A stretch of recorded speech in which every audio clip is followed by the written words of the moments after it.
Hello, everybody. It is good to come your way again today. Thank you so much for joining in on the Empowerment of Purpose podcast powered by the Purpose Living Leadership Center.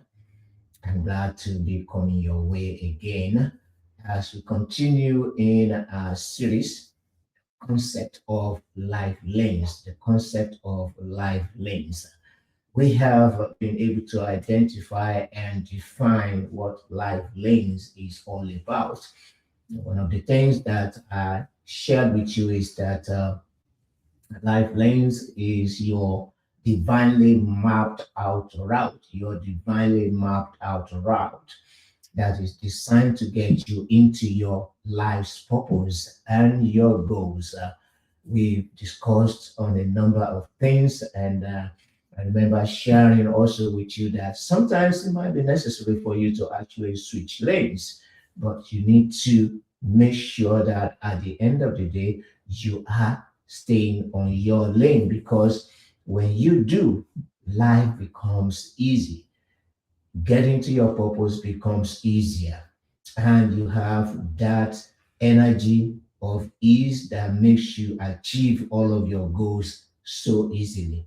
And so, as we kind of round up this whole thing today, I want to share with you on a subtopic of best practices for navigating your unique lane. Remember, these lanes that we are talking about, they are unique to you and to you alone. So I want to share, just a couple of best practices for navigating your unique lane in order to stay aligned with your purpose so that you will stay aligned with your purpose and ensure that you are moving toward your divinely mapped out route for your destiny, you should consider the following tips or practices that I'm about to share with you today. Number one on my list is, of course, it's a no brainer. Avoid distraction. You must at all costs make sure you are avoiding distractions. There are several things in life, several things of life that can distract you and I from focusing on our focus. And it is so important, I can't say it enough, why it is important for you and I to make sure that we are focusing on our focus. Because if you don't, then you are obviously distracted. Focus here is the key to staying in lane. Focus is the key, is a main key, is a major key to staying in your lane. Distractions can be for a moment and it can last for a long time. Okay. So if you imagine driving down on a highway and you just take your eyes off of the road for a moment, you can get distracted and you may find out that you swerve either to left or to the right. But then if you take your eyes off of the road for even a longer period, it can be disastrous.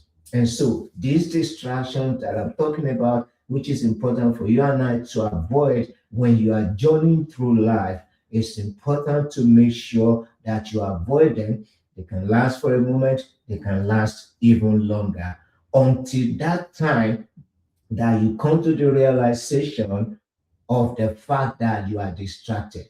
And so that's the only time that you can come out of it. When you realize that, oh my God, I am distracted, then you bring your back in lane. So you must do everything within your power as you journey through life, staying in your lane. You must do everything within your power to make sure that you avoid distraction. So anything that is not pushing you towards or higher on your lane.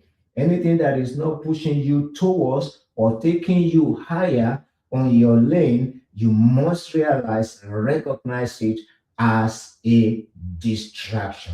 Okay?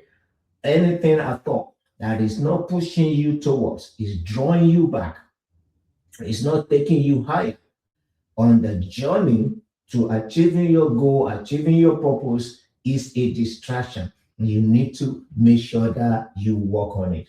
Could it be people? It could be places. It could be plans. It could be people. It could be places. It could be plans. So, questions that I have here, is there some kind of plan that is not aligning with your purpose? You need to work on it. It's a distraction. Get rid of it. Is someone trying to get you off track? Is it a friend? Is it a family member? What is it?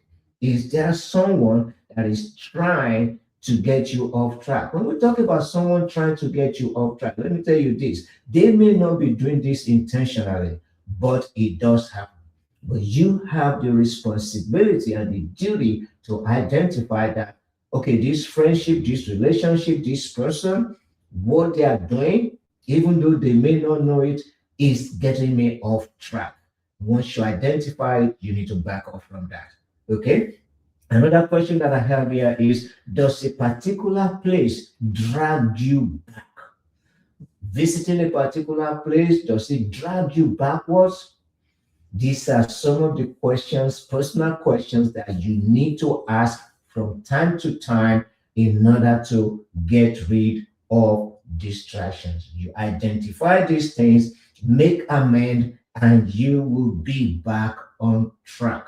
So that's the number one, principle that I want to share with you today. Number two principle, you know, to best practice in navigating your lane easily will be: you must stop comparing yourself. Stop comparing yourself. Let me tell you this for free. Let me tell you this just for free. Comparison is the primary reason people often exit their lane. Comparing yourself to another is the main reason that a lot of people usually exit their lanes in life. Do not forget how these lanes were defined. Yes, your divinely mapped out route for the fulfillment of your purpose. It is your divinely mapped out route for the fulfillment of your purpose. So you don't need to compare the number of likes or subscribers your friend has on their channel, on their program, with their church. There's no need for such comparison because you are not running the same race. You are not on the same lane. You are not headed the same way. So comparison is not needed, it's not necessary. You must therefore learn to look straight ahead.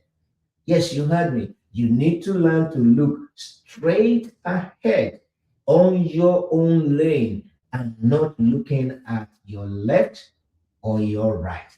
Looking ahead on your lane. So, so important.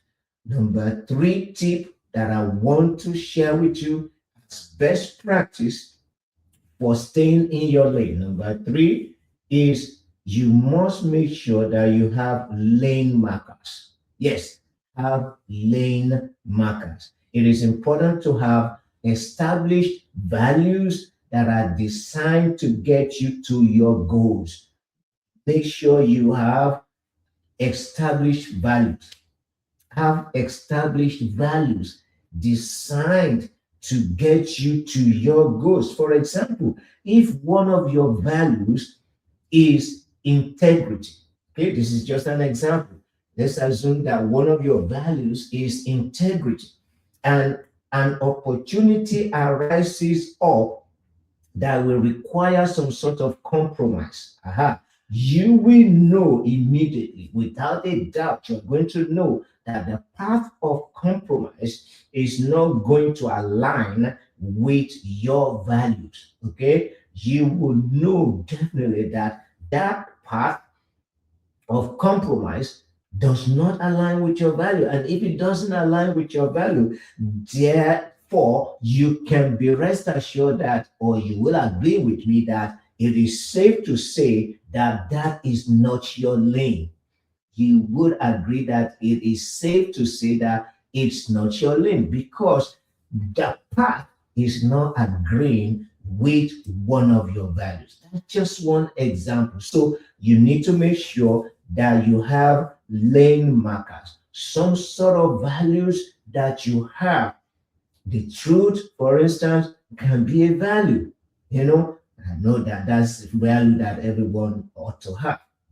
But think about it. When you have or you are presented, when you have or you are presented with an opportunity that is not in alignment with one of your values, you know that that is getting you out of lane. You want to do everything within your power to make sure that you stay on your lane and not explore such path because it's not going to get you anywhere. All right. So if you utilize uh, all of these best practices, that is, have lane markers, you don't compare yourself with others, and you avoid distraction. This is a benefit that I want to share with you even as we close on this episode and wrap up this entire series. The benefit of you is going to be committing to stay in your lane is that it will help you replace competition with contribution. That's a great benefit. When you utilize these best practices, it's going to help you as you stay in your lane. It will help you replace competition with contribution. That is so important. See, when you are in this space, understanding the place of contribution as opposed to competition, you begin to now have an understanding that fulfillment of your goal, fulfillment of your purpose is bigger than you. Yeah, that is powerful. It is bigger than you. I say it's bigger than you because your purpose is not only for yourself. Yes, it is divinely mapped out for you to accomplish, to get to. All right. But there are other people along the way whose destinies, whose purposes are connected to yours. And so when you fulfill your purpose, when you fulfill your purposes, guess what? Indirectly, other people's purposes are being fulfilled. So sticking to these best practices that I've shared with you, and it's not limited to these ones and any other one that you can identify yourself, will help you replace competition with contribution. You will be contributing immensely to the progress and the fulfillment of other people's purposes as well as your own. I hope I have been able to share something tangible with you today. Don't forget to meet me on the next one, and we will see you there. Thank you.